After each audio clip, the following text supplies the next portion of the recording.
السوري حولها لنصين. النص الأول هاجمها هجوم كتير قوي بدون ما يعرف حقيقة اللي صار معه، أما النص الثاني دافع عنها واعتبر اللي صار معها حرية شخصية، وعارض تصدير البنت السورية بهي الصورة على السوشيال ميديا. ماريا تعرفيني بحضرتك اليوم لو سمحتي؟ أنا ماريا من لبنان، جيت على سوريا حتى أحتفل معهم. عندي جذور سورية وأهل بابا مقيمين هون. يعني اليوم الفرحة اللي أنت جيتي تشاركيها للسوريين كونه عندك جذور سورية سببت لك شيء قلب حياتك من فوق لتحت، فينا نقول صح؟ صح، مع الأسف يعني طلع الفيديو وتصدر بطريقة كتير سيئة. معظم أو أغلب الناس انتقدت هذا الشيء، والمعظم الثاني شجعني على هذا الشيء. طيب قبل ما نحكي كتير بتفاصيل الفيديو، هذا الحديث صار بيوم 7 الشهر ولا 8 الشهر؟ يعني بيوم عيد التحرير ولا قبل التحرير بيوم؟ هذا الموضوع كله صار ب7 الشهر. كنا طالعين حتى نحضر المباراة ونحتفل. مين كان معك وقتها بالسيارة؟ كان معي رفقاتي. كنتوا 4 صبايا؟ صح، كنا 4 بنات وهن رفقاتي. بأي منطقة شفتوا للشاب اللي كان معه الجي كلاس؟ عند الآمرية التركية. طيب خلينا نفوت شوي بتفاصيل الفيديو. طبعا الفيديو كلياتكم شفتوه، هلا نحن رح نحط لكم اياه لنرجع نذكر بالفيديو. مرحبا ريس، شو اخبارك؟ ماشي الحال؟ كله تمام؟ كله تمام. مرحبا، كيفك؟ شو اخبارك؟ ماشي الحال؟ كله تمام؟ كله تمام. مثل ما لنا شايفين ماريا بينت انه هون عم تعطي جوالها للشاب ليصور شيء من الموبايل. سؤال ماريا، شو صور الشاب من موبايلك؟ صور حساب الانستغرام، نحن كنا على اساس نتواصل. طيب سؤال قبل ما نقول على التواصل، نحن شفنا اللحظة اللي عم تعطيه فيها الموبايل، من امتى كان في تواصل بينك وبينه؟ يعني السيارتين من امتى كانوا جنب بعض وعم بصير تواصل بيناتكم؟ ما هو صار التواصل تقريبا من اول طريق الآمرية، ونحن وهو كل الوقت كان ماشي حدنا وعم يتواصل معنا. فبعدين طلب الحساب الانستغرام واخذ جهازي وصوره وصار اللي صار. ليه اعطيتي له حساب؟ لانه معه جي كلاس؟ كان راكب كيا ريو او افانتي او اي صورة كنت اعطيتي له حساب؟ هلا مو موضوع السيارة او هيك، بس موضوع تعارف يعني. لانه اليوم اغلب العناوين على السوشيال ميديا عم تنتشر بايفون 17 وبجي كلاس تقدر تطبق بالسورية. نحن نصحح هاي الصورة للعالم. فاليوم الشخص لو كان بسيارة غير الجي كلاس كنت اعطيتيه حسابك؟ طبعا، يعني اذا كان هو ناوي يتعرف علي والشاب شخصيته حلوة، انه ليه لا، ليه ضروري بس انه يكون معه سيارة وجي كلاس وايفون 17 خلص انا لازم اعطيه رقمي؟ هذا الشيء غلط. قد ايه عمرك انت ماريا؟ 21. يعني اليوم انت شخص عنده حريته الشخصية بكل حياته. في حرية شخصية وفي لا، يعني شوي هيك شوي هيك. طيب هلا جينا للسؤال اللي كثير مهم، تواصلتي معه للشاب ولا ما تواصلتوا؟ نحن تواصلنا اول يوم بس، وبعدين ابدا ما صار تواصل، يعني مثل انه اعتذرنا من بعض عن اللي صار وبلكنا بعض. حرام، خسارة، يعني بعد كل هالمعركة اللي صارت يصير في بلوك، خسارة على المقلية يصير في تعارف على أرض الواقع. هو صارت يعني انه ما توقعنا هالقد يوصل الفيديو بطريقة كتير كبيرة. فهو حكى لي انه خلص انه نحن ما لازم بقى انه نطلع زيادة، لانه هو شخص مش شكله بالسوشيال ميديا. يعني الشخص ما انحبس مثل ما انتشر على وسائل السوشيال؟ لا ابدا، الشخص بعدها طلع على مكان بيته. يعني بسوريا هو ولا برات سوريا حاليا؟ هو بسوريا. بدي اسألك سؤال، هلا نحن الفيديو صار ب7/12، ب8/12 استمريتي بالاحتفالات انت ورفقاتك طبعا طلعنا رجعنا مرة تانية، وفي كتير ناس بلشت تحكي لنا انه خلص انتم صرتوا ترند، خلص تصدرتوا الترند. شو صار معك بعد ما انتشر الفيديو بيوم التحرير؟ شو كانت ردود افعال العالم بالشارع معك؟ هلا العالم اغلبها انه صارت توقف تطلع فينا، واغلبها تقول انه شو، انه كيف هيك صار وشو هيك صار، والعالم كبرت الموضوع، وعالم تقلي انه عادي وهي حرية شخصية، او انه هيك التعارف بيصير. طيب ما حدا وجه لك كلام كثير ضايقك او حاول يزعجك كثير؟ هلا الناس على السوشيال ميديا ابدا ما رحمت هذا الشيء. يعني صارت صارت تحكي حكي صاير حكي مو صاير. في ناس انا بحياتي ما شايفتها صارت تكتب هي بنت نحن بنعرفها، هي البنت كذا، وانا كنت بحياتي مش شايفتهم. كيف واجهتي هي الردود؟ صراحة أنا أول ما انتشر الفيديو أول يوم، تاني يوم بلشت كتير تصلني كومنتات وتاجات وهيك، فبوقتها قفلت حسابي. أنت قفلتي حسابك بعد هيك انتشر شي 12-13 حساب باسمك، بنت الثورة، بنت الشام، بس اليوم الحسابات الفيك سببت لك شيء اذاكي بالواقع؟ سببت لك شيء اذاكي على السوشيال ميديا؟ هلا طبعا هذا الشيء صارت الناس ما تصدق انه يلي انا فتحته هو حسابي الشخصي، لانه انا سكرته اول يومين، فصارت الناس تقول انه هي كذابه وهي بدها تطلع على ظهر البنت حساب وصل لفوق 60,000 متابع. صح، ايه حكوا انه هي كذابه وصاحبه الحساب عندها كثير متابعين وكثير بوستات، وما حدا صدق انه انا هو صاحب الحساب اللي انا حاملته حاليا. طيب اليوم إحدى صديقاتك بدون ما نذكر اسمه ومين هي، إحدى الأشخاص اللي ظهروا معك بالفيديو كأنه عم يركبوا ترند على كتافك، كأنه صبية صار عندها مدير أعمال، صار عندها جلسات تصوير، وعم تعمل عمليات تجميل، وعم تعمل لقاءات تلفزيونية ولقاءات على السوشيال ميديا، وعم تطلب مبالغ فلكية. هي البنت اللي عم تطلع ترند على كتافك، شو تصرفتي معها؟ صرنا نتسابق يعني مين بياخذ الترند، انت او هي؟ هلا انا صراحه ما وجهت لها ولا كلمه ابدا، وانه خلص انا وياها بعدنا على تواصل، انه كل حدا طلع بالترند الخاص فيه، بس ممكن يكون انا الترند عندي ضرب اكثر من الترند عندها. طيب اليوم انت كماريا كيف عم تستغلي هذا الترند اللي صار بحياتك؟ صراحه يعني حبيت انه صراحه ما كثير بدي استغل الموضوع. يعني ما بدك تصيري بلوجر مثل ما رفيقتك عم تصير بلوجر اليوم بيوم وليله؟ هلا صراحه ممكن صير بلوجر وكثير حابه هذا الشيء. سبحان الله يا جماعه الخير، محظوظه انت ماريا، نمت فقت لقيت حالي لقيت حالي على السوشيال ميديا. هيك صاير اليوم السوشيال ميديا، بتنام بتفيق بتصير بلوجر.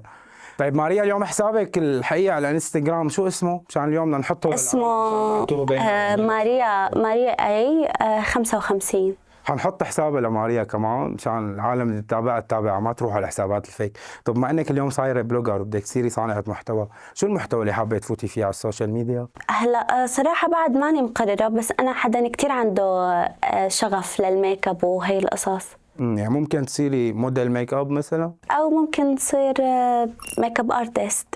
ميك اب ارتست، واو، تصيري هيك تصوري محتوى وتنزلي على الانستغرام. ايه ممكن تشتغلي بالاعلانات مثلا، كمان هيك بصير يعني. ممكن تصيري ممثله، بكره الشامي يطلبك على كليب، اليوم انت ترند سوريا الاول. لا اكيد هي لا، ما كثير عندي طموح اني اصير ممثله. يعني اليوم فيني اقول للجمهور في بلوجر قويه جايه على السوشيال ميديا تكسر الدنيا اسمها ماريا؟ ممكن ايه. شماغ حيضل مرافقنا في فيديوهاتنا ولا ما حيضل؟ ممكن يضل مرافقنا وممكن يضل لا. كيف كانت أصداء الترند على جو العيلة عندكم؟ أهلك كيف تقبلوا الخبر؟ أنت كيف تقبلتي الخبر؟ حدا من العيلة دق لك، رفيقتك بالحارة قالت لك أنت صرتي ترند كل العالم عم تشوفك، شو صار؟ احكي لنا أكثر. لا أنا صراحة يعني أبدا ما كنت متقبلة الفكرة، لدرجة من الصدمة سكرت حسابي، إنه خلص أنا ما بدي يوصل هذا الموضوع لحدا. اكتئبتي يعني؟ ايه اكتئبت، ما اكتئبت انه انا طلعت ترند، اكتئبت من الكومنتات، من البوستات اللي صارت، من الستوريات اللي بلشت تنزل انه كتير بشعة، انه انحكى حكي بحقي كتير بشع ومش صاير، انه خلص سكرت حسابي وقلت انا ما لازم بقى اطلع على السوشيال ميديا. أهلك شو قالوا؟ اهلي ماما تعبت اول فترة، الله يعافيها، وبابا ابدا يعني ابدا ما كان متشجع لهذا الشيء، وكتير عصب وكتير اتضايق.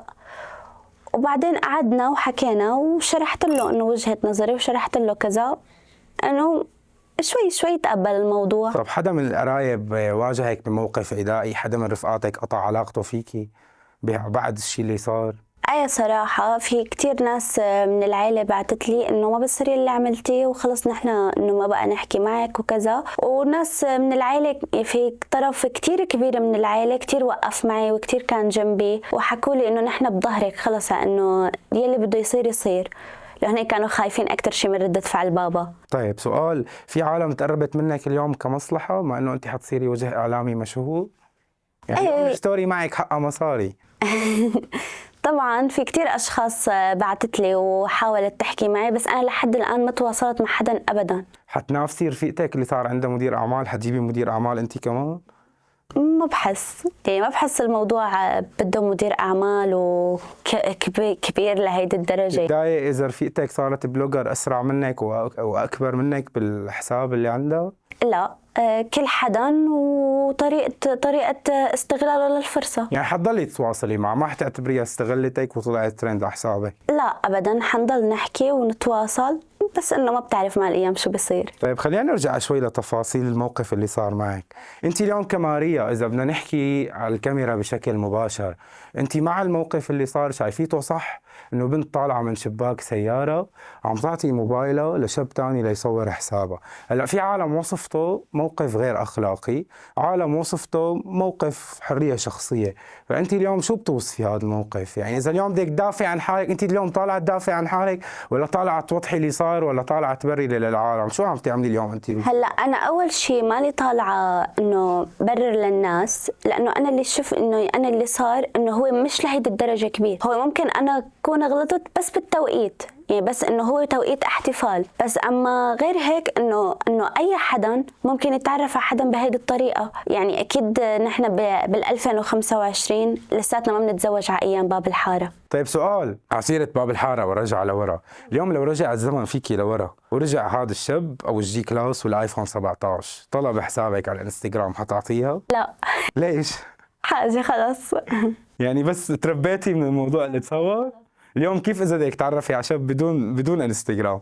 بطلت. نرجع لباب الحارة. نرجع لباب الحاره. اي طب انت اليوم كصبية، اليوم شو بتوجهي رسالة للبنات اللي شافت هذا الفيديو، بغض النظر عن الشباب اللي هاجموكي جايين عليهم، بس البنات اللي شافوا هذا الموقف شو ممكن توجهي لهم رسالة؟ بتشجعيهم على هذا الشيء اللي انت عملتيه او بتقولي لهم لا يكون التعارف بغير طريقة؟ شو ممكن نحكي للبنات اللي شافتنا؟ هلا انا صراحه انه ما بشجعهم وما بشجعهم، انه طبيعي او نحن وصلنا انه لهذا الوقت من السنين وكذا، كل الناس هيك عم تتعرف على بعضها، انه إن كان رقم او حساب او صدفه شافها بالشارع اكيد حياخذ رقمها، يعني اكيد ما حيستنى رساله هيك يعني نبويه ومدري شو لحتى يلا نوصل انه انا بشجع البنت انه انت اعملي هيك بس اختاري الوقت. انا كان بس غلطي بالوقت. اليوم انت رمز عيد التحرير، بكل عيد تحرير السوريين حيتذكروكي. وعلى سيرة الوقت بدي اسالك سؤال، برايك هذا الموقف لو صار بلبنان ما صار بسوريا، كان ضرب نفس الاصداء ولا كانت النتيجه غير؟ لا كانت أكيد حتكون النتيجة غير، مش دفاعا عن أهل لبنان، بس إنه هن أهل لبنان اوريدي كل حدا بحياته عندهم حريه شخصيه، عندهم حرية شخصية من الشعب السوري تماما. يعني لو كنت بلبنان واجت جي كلاس وطلبت حسابك على الانستغرام بتعطيه اليوم الحساب ولا لا؟ بلبنان مو بسوريا. ايه بعطيه بلبنان. الناس اللي حابب يتعرف على ماريا يطلع على لبنان يركب جي كلاس هيك مرتبه ويحمل ايفون 17 اورنج بتعطيه له حساب. على العموم نحن اوريدي عم نحط لكم الحساب اليوم بالمونتاج، ما بقى في داعي للتصوير.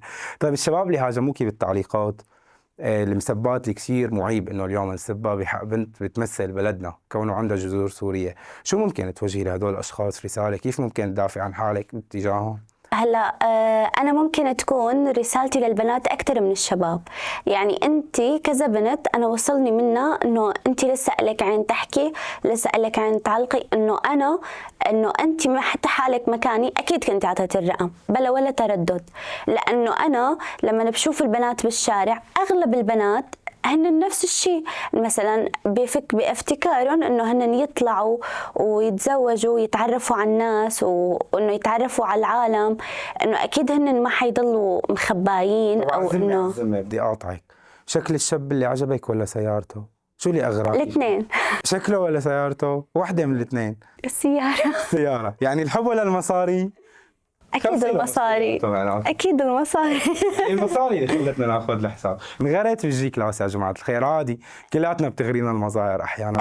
هو مش موضوع مظاهر، موضوع انه اي بنت كانت مكاني انه اكيد هي بتتمنى تاخذ حدا منيح ومعه مصاري وتتزوج حدا قادر يعيشها ويعيش اولادها ويامن مستقبل اولادها، فاكيد هي لو كانت مكاني اكيد كانت حتعمل نفس الشيء. طيب ماريا سؤال، بتعتقدي انه انت البنت الوحيده اللي اخذ الشاب حسابها على الانستغرام ولا كنتي رقم من بين 10 بنات اخذ حسابهم؟ كانوا جي كلاس مغريه لكل السوريين صارت اليوم. هلا بعتقد انه اكيد انا لأن جوزاء.